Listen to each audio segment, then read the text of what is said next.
بالآخر میرے بزرگ دوستو پھر ایک قبر میں ایک جگہ اور بنائی گئی جس کو ٹی وی کے لیے بنایا گیا اور اس بچی کو ٹی وی کے ساتھ قبر میں دفن کر دیا گیا۔ اللہ اللہ سوچو میرے بزرگوں، اللہ اللہ سوچو نوجوانوں، اس بچی کے ساتھ کیا معاملہ ہوا ہوگا، منکر نکیر نے ان کے ساتھ کیسا برتاؤ کیا ہوگا، کیا واقعتاً اللہ کے سامنے منہ دکھانے کے لائق ہوگی؟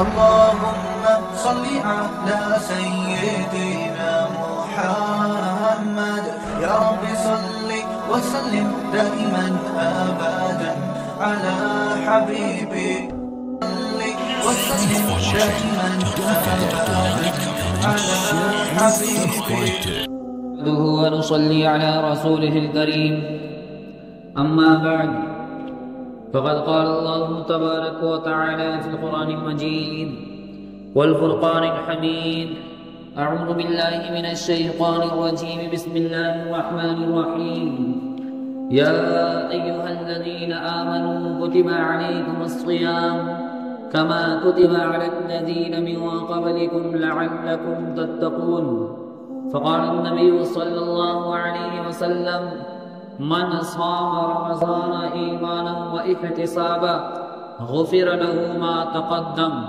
وفي رواية غفر له ما تقدم من ذنبه وما تأخر او كما قال عليه الصلاة والسلام۔ میرے بزرگ دوستو، اللہ رب العزت نے اس دنیا کے نظام کو بنایا اور نظام کے بنانے کے بعد حضرت الانسان کو پیدا کیا۔ اب پیدا کرنے کے بعد یوں ہی نہیں چھوڑا بلکہ ایک مقصد دے کر اس دنیا میں بھیجا۔ قرآن میں اللہ فرماتا ہے وَمَا خَلَقْتُ الْجِنَّ وَالْإِنسَ إِلَّا لِيَعْبُدُونَ کہ انسان اور جنات کی جو تخلیق ہوئی ہے، انسان اور جنات کو جو پیدا کیا گیا ہے، وہ محض اپنی زندگی کو لہو و لعب میں گزارنے کے لیے نہیں، اپنی زندگی کو بیکار چیزوں میں صرف کرنے کے لیے نہیں، بلکہ اللہ فرماتا ہے اِلَّا لِيَعْبُدُونَ اس لیے میں نے انسان اور جنات کی پیدائش کی ہے کہ وہ میری عبادت کریں، میری فرما برداری کریں۔ ابھی آپ کے سامنے قرآن کریم کی ایک بڑی پیاری آیت تلاوت کی گئی کہ یا ایھا الذین آمنوا، اس کی جب تفسیر دیکھیں گے تو کیا مزیدار تفسیر ہے۔ یا ایھا الذین آمنوا کہ اے وہ لوگ جو ایمان لے آئے۔ ایک ماں جب اپنے بیٹے کو کوئی چیز کی نصیحت کرتی ہے، کسی بات کا حکم کرتی ہے، یا ایک باپ اپنے بیٹے کو کسی چیز کی وصیت یا کسی چیز کا حکم کرنے کا ارادہ کرتا ہے تو حکم کرنے سے پہلے کہتا ہے کہ اے میرے اچھے بیٹے، اے میرے پیارے بیٹے، اے میرے او بیٹے جو میری بات کو کبھی نہیں ٹالتا، میرا سونا بیٹا، میرا لاڈلا بیٹا، میرا ہیرا بیٹا۔ اس طریقے کے الفاظ اللہ جو ہے ماں اور باپ استعمال کرتے ہیں اپنی اولاد کے لیے کہ اس طریقے کے الفاظ اگر استعمال کریں گے تو ہماری اولاد ہماری بات مانے گی۔ تو میرے بزرگ دوستو، اللہ کا انداز کلام تو دیکھیے۔ اللہ کہتا ہے اے وہ لوگ جو ایمان لے آئے، اے وہ لوگ جو میری نافرمانی نہیں کرتے، اے وہ لوگ جو میری فرما برداری کرتے ہیں، کتب علیکم الصیام، یہ چیز، یہ لاڈ اور یہ پیار جتانے کے بعد اللہ نے کیا کہا؟ کتب علیکم الصیام کہ میرے پیارے بندو تم پر رمضان المبارک کے روزے میں نے فرض کر دیے ہیں۔ گھبرانے کی ایک بات نہیں ہے، ایسا نہیں ہے کہ تمہیں بھوکا اور پیاسا مارنا میرا مقصد ہے، نہیں نہیں، بلکہ یہ چیزیں تو میں نے پہلی امتوں پر بھی فرض کیا تھا، کما کتب علی الذین من قبلکم، جیسا کہ فرض کیا گیا ان لوگوں پر جو تم سے پہلے تھے۔ اچھا فرض کیوں کیا گیا؟ روزے کا مقصد کیا ہے کہ روزہ رکھنے سے کیا حاصل ہوتا ہے؟ کیا واقعتاً اللہ اپنے بندوں کو نعوذ باللہ بھوکا اور پیاسا مارنا چاہتا ہے؟ میرے بزرگوں دوستو نہیں، قرآن فرماتا ہے آگے لعلکم تتقون، یہ روزہ رکھنا، یہ بھوکے رہنا، یہ نفسانی خواہشات سے اپنے آپ کو روکے رکھنا، اللہ کی فرما برداری کرنا، سحری سے لے کر افطار تک پانی کا گھونٹ اپنے گلے سے نیچے نہ اتارنا، کیا ہے؟ لعلکم تتقون، اس لیے کہ تم پرہیزگار ہو جاؤ، اس لیے کہ تم نیکوکار ہو جاؤ، اس لیے کہ کل محشر کے میدان میں جب تمہاری حاضری ہو تو میں تمہیں خود اپنے ہاتھ سے روزے کا بدلہ دوں۔ آپ صلی اللہ علیہ وسلم نے فرمایا، آپ صلی اللہ علیہ وسلم کی بڑی پیاری حدیث ہے، آپ نے فرمایا الصوم لی انا اجزی بہ، اور ایک روایت میں تو یوں معنی ہے کہ الصوم لی انا اجزی بہ، کہ روزہ میرے لیے ہے، روزہ بندہ میری خاطر رکھتا ہے تو میں کل محشر کے میدان میں اس کو اس کے اعمال کا بدلہ دوں گا۔ نماز کا بدلہ فرشتوں کے ہاتھوں دلوایا جائے گا، زکوٰۃ کا بدلہ فرشتوں کے ہاتھوں دلوایا جائے گا، سارے نیک اعمال کا بدلہ اللہ رب العزت فرشتوں کے ہاتھوں دلوائے گا۔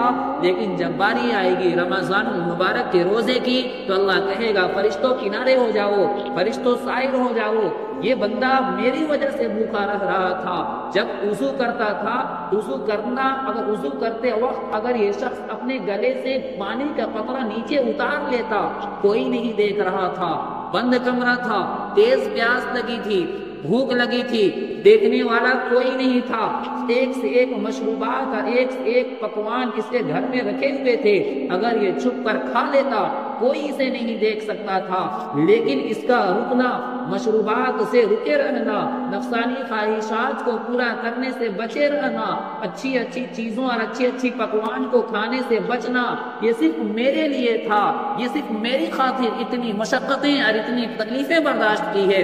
فرشتوں سائڈ ہو جاؤ، فرشتوں کنارے ہو جاؤ، انا اجزی بہ، آج اس کے اس اعمال کا بدلہ میں دوں گا، آج اس کے اس اعمال کا بدلہ میں خود اپنے ہاتھوں سے دوں گا، اور دوسری روایت میں ہے کہ میں خود اس کا بدلہ ہوں۔ اچھا، ایک عاشق کے لیے، ایک محبوب کے لیے اس سے بڑی پیاری بات اور کیا ہو سکتی ہے کہ اس کا محبوب اسے مل جاوے۔ ایک عاشق کے لیے اس سے بڑی چیز اور کیا ہو سکتی ہے کہ اس کو اس کا معشوق مل جاوے۔ آپ نے وہ سنا ہوگا واقعہ نا کہ ہارون رشید کو ایک لونڈی سے بڑی پیار تھی، ایک لونڈی سے بڑا محبت تھا، ایک باندی سے بڑی محبت تھی۔ بیویوں کو بڑی جلن ہوتی تھی، غالباً باندی تھی یا بیوی تھی۔ بیویاں کہا کرتی تھی کہ ہم حسن کی ملکہ ہیں، ہاں ہمارے پاس آنکھیں بے مثال، لب و لہجہ بے مثال، رخسار بے مثال، ہمارے بال بے مثال، لیکن پھر بھی بادشاہ کو ہم سے اتنی محبت نہیں ہے جتنا اس کالی کلوٹی بندی سے محبت ہے۔ وجہ کیا ہے؟ میرے بزرگوں دوستو، یہاں پہ رک کر ایک بات بیان کرنا چاہتا ہوں۔ یہ بیان کرنا اس معنی کر کے ہے کہ رمضان المبارک کے روزے کا فائدہ ہمیں اسی وقت جب حاصل ہوگا جب ہم اللہ سے وفاداری کریں گے۔ اس دنیا میں ہر ایک چیز مل سکتی ہے، ہر ایک چیز کی قیمت ہو سکتی ہے، لیکن وفاداری کی کوئی قیمت نہیں ہوا کرتی۔ اب یہ واقعہ سنیے، ہارون رشید نے اس بات کو سمجھانے کے لیے کیا کیا کہ محل میں ایک مرتبہ سونا جو ہوتا ہے، زیورات جو ہوتے ہیں، اس کو اکٹھا لگا دیا، جگہ جگہ اکٹھا لگا دیا، زیورات کے انبار لگا دیے، سونے چاندی کے انبار لگا دیے، اور سارے لوگوں کو، ساری بیویوں کو اور اس باندی کو بھی وہاں پہ بلایا اور کہا کہ جو جس چیز پر ہاتھ رکھ دے، جس سونے پہ ہاتھ رکھ دے، جس چاندی پہ ہاتھ رکھ دے، جس زیور پہ ہاتھ رکھ دے، وہ اس کا ہو جاوے گا، وہ سارا کا سارا چیز، وہ سارا کا سارا مال وہ اس کی ملکیت میں چلا جاوے گا جس چیز پر ہاتھ رکھ دے۔ اور ایک بات تو آپ بخوبی جانتے ہیں کہ عورتوں کو زیور سے بڑی پیاری چیز کوئی نہیں ہوتی۔ عورت کو اگر زیور مل جائے تو پھر کہاں شوہر، کہاں بچے، کہاں کیا، اسے کچھ پتہ نہیں چلتا۔ ساری بیویاں خوش ہو گئیں کہ ماشاءاللہ آج تو ہمارا بادشاہ ہم پر بڑا مہربان ہے۔ اس نے کیا کیا؟ سارے کے سارے، کسی نے زیور پہ ہاتھ رکھے، کسی نے سونے پہ ہاتھ رکھا، کسی نے چاندی کے انبار پہ ہاتھ رکھے، کسی نے کسی پہ ہاتھ رکھا۔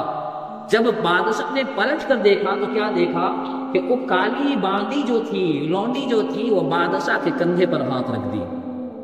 ساری بیویاں کہنے لگی کیسی عقل کی پیدل ہے، کیسی بیوقوف ہے کہ وہ ایک مرتبہ تو موقع ملا، بادشاہ مہربان ہوا کہ اتنی ساری چیزوں جیسی چیزیں ہدیہ دی جائے، اور یہ کیسی بدبخت ہے، کالی کلوٹی ہے، خوبصورتی بھی نہیں، عقل بھی نہیں، سب کچھ سے ختم ہے، اس کا دماغ تو دیکھو کہ سارے لوگوں نے تو زیورات پہ ہاتھ رکھا، اس کم عقل کو دیکھو کہ اس نے بادشاہ کے کندھے پہ ہاتھ رکھا۔ بادشاہ نے کہا کہ بھئی کیا بات ہے کہ سارے لوگوں نے تو مال پر ہاتھ رکھا، کسی نے سونا پر، کسی نے چاندی پر، تم میرے کندھے پر ہاتھ کیوں رکھا؟ میرے بزرگ دوستو اس کالی کروٹی کی باندی کا جو ہے جواب سنیے گا اور نبی پاک صلی اللہ علیہ وسلم کی یہ پیاری حدیث سنیے گا، اس کے بعد فیصلہ کیجیے گا کیا لاجواب حدیث ہے۔ اس باندی نے کہا کہ آپ نے یہ اعلان کیا تھا بادشاہ سلامت کہ یہاں پہ جتنا سامان رکھا ہوا ہے جو جس پر ہاتھ رکھے گا وہ اس کا ہو جاوے گا۔ میں نے آپ پر ہاتھ رکھا، آپ میرے ہو گئے، جب آپ میرے ہو گئے تو یہ سونا، یہ چاندی، یہ زیور، یہ مالوں کے انبار سب تو میرا ہی ہو گیا۔ میرے بزرگوں دوستو یہی معنی ہے الصوم لی انا اجزی بہ، کہ روزہ میرے لیے ہے، انا اجزی بہ، اور میں خود اس کا بدلہ ہوں۔ جب اللہ ہمارا ہو جاوے گا، جب اللہ ہم کو مل جاوے گا، جب ہمارا محبوب ہمیں مل جاوے گا، جب ہمارا معشوق ہمیں مل جاوے گا، تو پھر میرے بزرگوں دوستو جنت کی کیا حیثیت رہ جاوے گی؟ جب جنت کا مالک ہمارا ہو جاوے گا تو پھر جنت تو ہماری آٹومیٹکلی ہماری ہو جائے گی۔ یہی معنی ہے اس پیاری حدیث کا میرے بزرگوں دوستو۔ وقت بہت کم ہے، باتیں بہت زیادہ ہیں، میں مناسب سمجھتا ہوں کہ کچھ رمضان المبارک کے آداب و رعایت بھی بیان کرتا چلوں، کیونکہ ہمارے نوجوانوں میں ایک بات بڑی عیب دار پائی جاتی ہے، بڑی عیب کی چیزیں ہیں کہ ہماری نوجوان نسل جو ہے وہ اپنا وقت موبائل کے اسکرین پر تو گزارنا جو ہے گوارا کر لیتی ہے، لیکن اسی لمحات کو، انہی اوقات کو اللہ کی تسبیحات بیان کرنے میں، اللہ کے ذکر میں بیان کرنے کو مناسب نہیں سمجھتی۔ میں نے پچھلے جمعہ ایک پیارا سا، ایک اچھا سا طریقہ بتایا تھا کہ سخت نوجوان کا اور ہر ایک انسان کا اس رمضان میں قرآن مکمل ہو ہی جاتا آرام سے، کہ ہر نماز کے بعد اگر آدمی پڑھے تو آسانی سے ہو جاتا ہے۔ رمضان المبارک ہے کیا؟ رمضان المبارک رمض سے بنا ہے، عربی میں رمض کہتے ہیں کسی چیز کو جلا کر خاک کر دینا۔ رمضان کا مطلب ہوتا ہے، رمضان کو رمضان اس لیے کہتے ہیں کہ یہ گناہوں کو جلا کر خاک کر دیتا ہے، لیکن یہ گناہوں کو کب جلا کر خاک کرتا ہے؟ جب روزہ کو، معانی کو ہم دل سے سمجھیں، روزے کے معانی کے پر ہم اگر عمل کریں، تب یہ رمضان المبارک کا فائدہ یہ ہوگا کہ وہ ہمارے گناہوں کو جلائے گا۔ ورنہ ہوگا کیا کہ رمضان المبارک میں جو ثواب ہمیں ملنا تھا، جو اعمال ہم کرنے والے تھے جنت پانے کے لیے، وہ اعمال ہمارے لیے باعث دوزخ بن جائے گا۔ روزہ کہتے ہیں بھوکے رہنا، پیاسے رہنا، نفسانی خواہشات سے رکے ہوئے رہنا، اگرچہ وہ حلال ہی چیز کیوں نہ ہو۔ کھانا پینا حلال ہے نا، لیکن اگر انسان روزہ رکھ لیا تو اس کے لیے جائز نہیں ہے۔ نفسانی خواہشات جو ہے وہ ساری کی ساری چیزوں سے، جو نفس ایک خواہش بیان کرتا ہے کہ مجھے یہ چاہیے، مجھے وہ چاہیے، مجھے موبائل میں وہ چیزیں دیکھنی ہے، موبائل میں یہ چیزیں دیکھنی ہے، مجھے موبائل میں ریل دیکھنی ہے، تو میرے بزرگوں دوستو یہ اعمال ہمارے لیے باعث نجات نہیں بلکہ باعث زحمت اور باعث عذاب بنے گا۔ ایک پیارا سا واقعہ آپ کو بیان کر دوں، اس کے بعد اپنی بات ختم کروں گا۔ یہ واقعہ کہانی نہیں ہے، یہ واقعہ کوئی قصہ نہیں ہے، یہ واقعہ جو بیان کرنے جا رہا ہوں یہ کوئی آپ کے کانوں کو لبھانے کے لیے اور اپنے آپ کو بڑا مقرر ثابت کرنے کے لیے نعوذ باللہ من ذالک، نعوذ باللہ من ذالک ہرگز نہیں ہے۔ یہ واقعہ اس لیے بیان کر رہا ہوں کہ ہماری نئی نوجوان نسل جو ہے، چاہے ہمارے بچے ہوں، چاہے ہماری بچیاں ہوں، رمضان المبارک میں ان چیزوں سے بچ جائیں، ورنہ یہ واقعہ ان کے لیے عبرت بن سکتی ہے۔ یہ واقعہ پاکستان کا واقعہ ہے، سچا واقعہ ہے، بالکل سچا واقعہ ہے۔ یہ کوئی زیادہ 100 سال پرانی بات نہیں ہے، یہ تقریباً 15 سال، 20 سال، 25 سال پہلے کی بات ہے۔ رمضان المبارک کے شہر ایک کراچی ہے، کراچی میں ایک واقعہ بڑا عجیب پیش آیا۔ اس واقعے کو سنیے، اللہ ہمیں اس واقعے سے عبرت لینے کا اور ہمیں اپنے اعمال کو سدھارنے کا، اچھے سے اچھا اعمال کرنے کا اللہ میں توفیق عطا فرمائے۔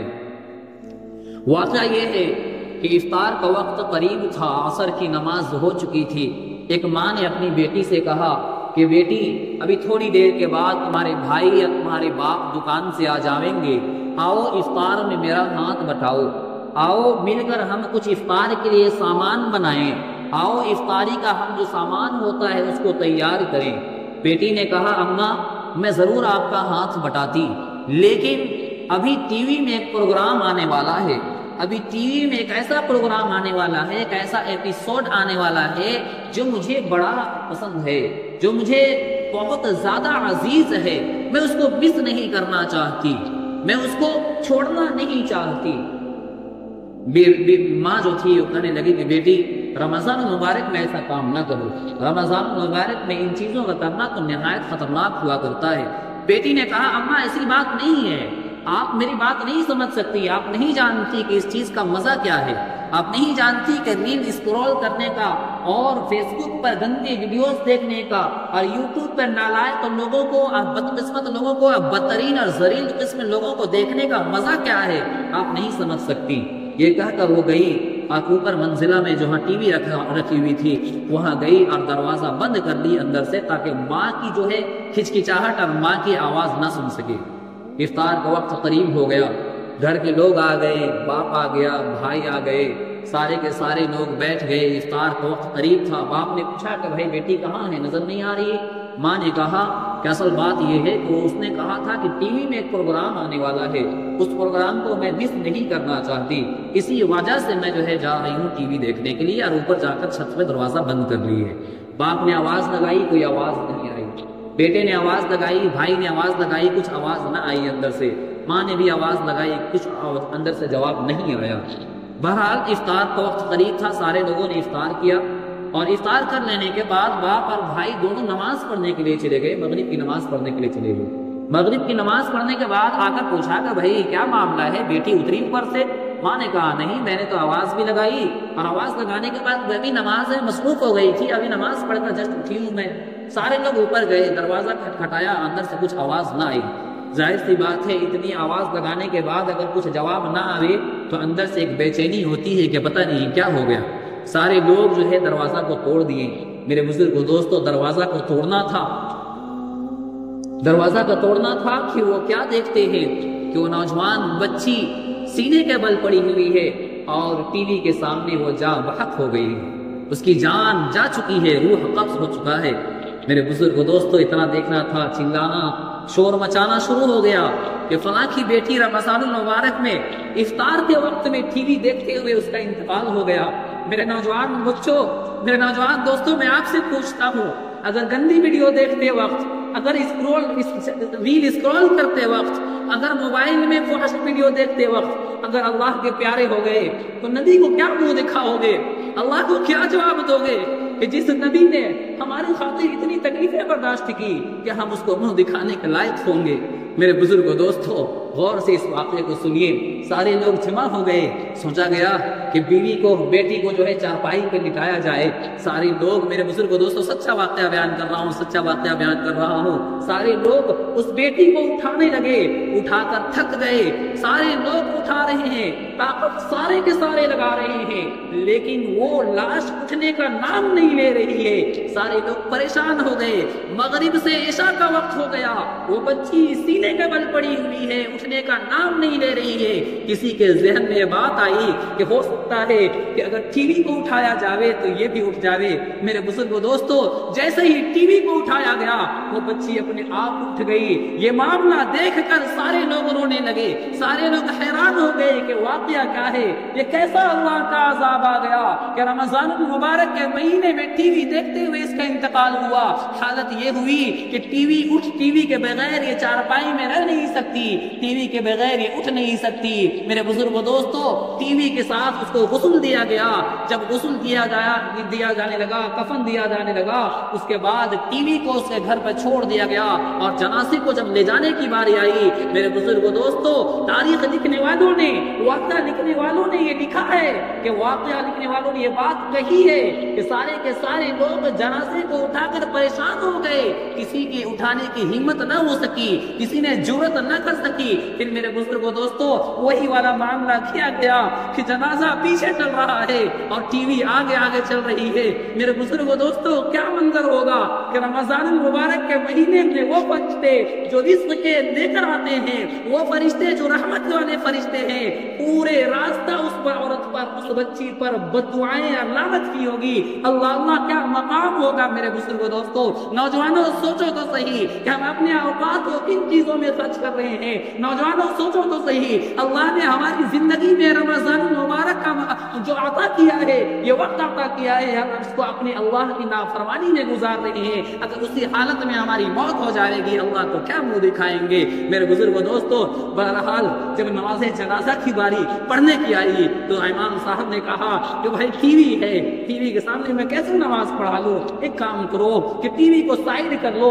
ٹی وی کو کنارے کر لو، جنازہ یہاں پہ کر لو۔ میرے بزرگ و دوستو، سارے کے سارے لوگ پریشان ہو گئے۔ بالآخر کیا گیا کہ پہلے جنازے کی جنازہ رکھا گیا اور اس کے بعد اس کے جسٹ سامنے ٹی وی رکھی گئی اور اس کے بعد نماز جنازہ ادا کی گئی۔ میرے بزرگ و دوستو، اس کے بعد جب دفن دینے کی باری آئی، بھائی اس کو لے کر جب دفن کرنے کے لیے قبر پر اترے، سارے کے سارے لوگ پریشان ہو گئے۔ لاش جو ہے، جنازہ جو ہے، اس کو اٹھانا مشکل ہو گیا۔ بالآخر میرے بزرگ و دوستو، پھر ایک قبر میں ایک جگہ اور بنائی گئی جس کو ٹی وی کے لیے بنایا گیا اور اس بچی کو ٹی وی کے ساتھ قبر میں دفن کر دیا گیا۔ اللہ اللہ سوچو میرے بزرگوں، اللہ اللہ سوچو نوجوانوں، اس بچی کے ساتھ کیا معاملہ ہوا ہوگا؟ منکر نکیر نے ان کے ساتھ کیسا برتاؤ کیا ہوگا؟ کیا واقعتاً اللہ کے سامنے منہ دکھانے کے لائق ہوگی؟ میرے نوجوان بچوں، والدین سے کہنا چاہتا ہوں کہ خدا را اپنی بچیوں کو بچا لو، خدا را اپنے بچوں کو غلط چیزوں میں اوقات کو خرچ کرنے سے روک لو، ورنہ کہیں ایسا نہ ہوگا کہ اللہ کے سامنے ہم کھڑے ہوں گے اور وہ ہماری بچی، وہ ہمارے لڑکے، وہ ہماری لڑکیاں جن کے لیے ہم نے دن رات کو ایک کر دیا، جن کے لیے ہم نے رات کو رات نہیں، دن کو دن نہیں، خون اور پسینہ ایک کر دیا، کل ہم اپنے اعمال کو، کل ہم اپنے روزے کو، کل ہم اپنے تہجد کو لے کر اللہ کے سامنے کھڑے ہوں گے کہ اللہ تو ہمیں جنت میں داخل کر دے گا، لیکن پیچھے سے ایک ہاتھ آئے گا اور وہ ہاتھ ہمیں گھسیٹتا ہوا اپنے ساتھ جہنم میں لے جائے گا۔ وہ ہاتھ کسی اور کا نہیں، وہ ہاتھ ہماری اپنی خود اولاد کی ہوگی۔ اسی وجہ سے میرے بزرگ دوستو، آپ سے مؤدبانہ گزارش ہے کہ خدا را رمضان مبارک ہم خوش نصیب ہیں کہ اللہ نے ہمیں عطا کیا ہے، لیکن خوش نصیبی تب ہوگی جب اپنے آپ کی مغفرت کرا لیں۔ اللہ تعالیٰ ہمیں کہنے سننے سے زیادہ عمل کرنے کی توفیق مرحمت فرمائے اور رمضان المبارک کی خوب قدردانی کرنے والا بنائے۔